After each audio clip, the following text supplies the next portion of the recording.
The movie opens with a group of people unveiling a brand new star on the Hollywood Walk of Fame, and the name shining on it is Elizabeth Sparkle. Once upon a time, Elizabeth was one of the most admired women in Hollywood, a stunning model and the beloved host of a fitness TV show. Fans adored her so much that they'd take selfies beside her star just to feel close to her fame. But as the years rolled by, the crowds faded. The camera zooms in on Elizabeth's star, once glowing, now cracked and dull, symbolizing how her stardom had dimmed, cut to the present. Elizabeth Sparkle is no longer the youthful sensation she once was. It's her 50th birthday. Though she still hosts the same fitness show, her beauty and fame have started to fade. After finishing a shoot one day, she heads to the restroom, only to find the women's bathroom closed. So she quietly slips into the men's restroom instead. But just as she's about to leave, the show's producer walks in. Panicked, Elizabeth hides inside one of the stalls and overhears a conversation that shatters her heart. The producer, talking on the phone, says, "I need a new face for the show." Elizabeth's charm is gone. Ratings are falling. Nobody wants to see her anymore. He continues, "We used to have record-breaking TRPs because of her, but now she's old news. I can't take this any longer. I need someone young, beautiful, and fresh." Elizabeth, standing frozen inside the stall, listens to every word. Her pride, once built on her beauty, collapses completely. She looks at herself in the mirror, seeing wrinkles and faded skin. Tears fill her eyes. A few days later, the producer invites her to a hotel to talk, but instead he fires her, politely explaining, "Times change, Elizabeth. The audience wants something new. You've lost the magic that once made you a star." His words crush her. As she drives home, his voice keeps echoing in her mind. Then she notices something outside. Workers tearing down her massive billboard. Her face, her fame are literally being ripped apart.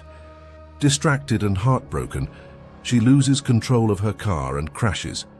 Luckily, she survives without a single scratch. At the hospital, doctors say all her reports are normal. But instead of feeling relieved, Elizabeth breaks down in tears, realizing that while her body survived, her career didn't. Before discharge, a young, handsome male nurse checks her spine. The doctor leaves, and the nurse whispers something strange. "You're a perfect candidate." As he helps her dress, she notices a black mark on his hand, something unusual and unsettling. Later, when Elizabeth leaves the hospital, she feels something in her pocket. It's a small note and a USB drive. The note reads, "This changed my life," and written on the USB, the substance. At home, she plugs the drive into her TV. A promotional video plays, explaining the concept of the substance, a mysterious scientific serum. According to the video, this substance allows any aging person to create a new, youthful version of themselves, and literally, it works like this. After the injection, a second, younger body emerges from your own, the same person, just in a new, vibrant form. For 1 week, the new body lives. The next week, the old body returns. The two bodies must alternate weeks forever, staying balanced through a stabilizer fluid that keeps them both alive. But there's a rule. You cannot escape from your true self. Both bodies are one and the same. Elizabeth laughs it off. It sounds like some scam, some mad experiment. She throws the USB into the trash. Later that night, she goes to a bar to drown her pain. She sees young couples laughing, kissing, living freely, and she feels invisible. No one even looks at her. Furious, she storms home, smashing things around. When she stares in the mirror, she can barely recognize herself. Sagging skin, dull eyes, fading fame. She whispers, "Once thousands adored me. Now no one even remembers my name." But then a thought hits her. Maybe she can be that star again. Maybe there's still a way. Determined, she digs the USB out of the trash and calls the number shown in the video. A cold, robotic voice answers. No greetings, no details. Just one question. Address? She gives it. The caller replies with a location, then hangs up. The next morning, she sees a newspaper ad from her old company. Elizabeth Sparkle terminated. Looking for a new model, her last shred of hope disappears, but right then, a delivery arrives. A plain envelope with her name on it. Inside is a small card with a code and address. Without hesitation, Elizabeth drives there. The location? A silent, abandoned facility. She uses the code to unlock a metal shelter and finds rows of lockers. Inside her assigned locker, she discovers a box labeled Substance Kit. She rushes home, opens the box and finds several items: an activator, a stabilizer, a switch kit, and detailed instructions. The paper explains the process step by step, almost like a ritual. Inject the activator. This will separate your new body from your old one. The old body will lose consciousness temporarily. Every day, extract a bit of serum, the substance, from the old body's spine and inject it into the new body. Every 7 days, use the switch kit, swapping bodies for 1 week each. Skipping this step can cause consequences. Also included are liquid food bags to keep the unconscious body alive during its inactive week. Elizabeth stands in the bathroom, staring at her reflection for a long time. Should she do this? Her trembling fingers trace the wrinkles around her eyes, her fading youth. She takes a deep breath and injects the activator. Nothing happens at first. She sighs in disappointment. Maybe it was fake, but then pain strikes, unbearable pain. Her body trembles, her eyes widen, her back arches. Something is happening. Suddenly, her spine begins to split open, and from within, a new, glowing, younger version of Elizabeth emerges. Standing in front of the mirror, this new Elizabeth, reborn and radiant, stares at her reflection in awe.